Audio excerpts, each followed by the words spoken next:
రేవంత్ రెడ్డిపై నోటికొచ్చినట్లు మాట్లాడితే నాయన్ నరసింహారెడ్డి పంచ ఊడుతుందని సందర్భంగా హెచ్చరిస్తున్నాం.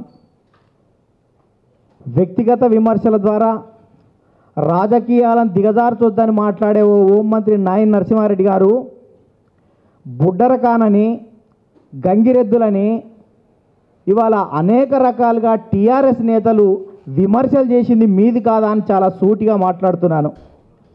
ఇవాళ హోంమంత్రి నాయన్ నరసింహారెడ్డి పరిస్థితి చూస్తే ఆయన జాతరల పోతరాజు, ఆయన తూటాలేని తుపాకీ, వాచ్మెన్కి ఎక్కువ, హోంగార్డ్కు తక్కువ.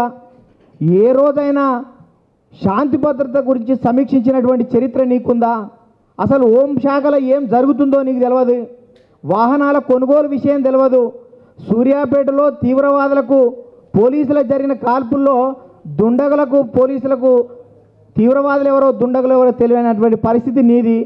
ఏ రోజు కూడా హోంశాఖ బాధ్యతలు నెరవేర్చినటువంటి చరిత్ర నీకు లేదు. హైదరాబాద్లో స్నేక్ గ్యాంగులు వీర విహారం చేస్తుంటే నువ్వు దావతులలో నాగిరెడ్డి అని చేస్తుంటావు. నువ్వు మంత్రివి, నీదొక పెద్ద వ్యవస్థ. ఇటువంటి వ్యక్తిని ఇంకా నీకు అదనంగా కార్మిక శాఖ ఇచ్చిండ్రు. ఇవాళ దురదృష్టం ఏంటంటే నాయన్ నరసింహారెడ్డి కార్మిక శాఖ మంత్రి అయిన తర్వాత అతనే నాయకుడిగా ఉన్నటువంటి సిర్పూర్ కాగజ్ నగర్ పేపర్ మిల్లు కూడా మూతపడేటువంటి పరిస్థితి ఉంది.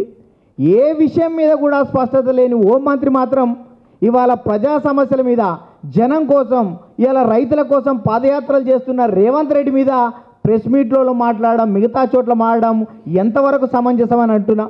ఇవాళ హోంశాఖ మీద అన్ని రోజులు ఉద్యమం చేసినటువంటి ఇవాళ హోంగార్డుల గురించి కూడా స్పందన లేని ఓ హోంమంత్రి నాయని ఇవాళ రేవంత్ రెడ్డి గురించి మాట్లాడితే నీ పంచ ఉడగొట్టే రోజులు దగ్గరలోనే ఉన్నాయి తెలంగాణ ప్రజలని సందర్భంగా హెచ్చరిస్తున్నాం.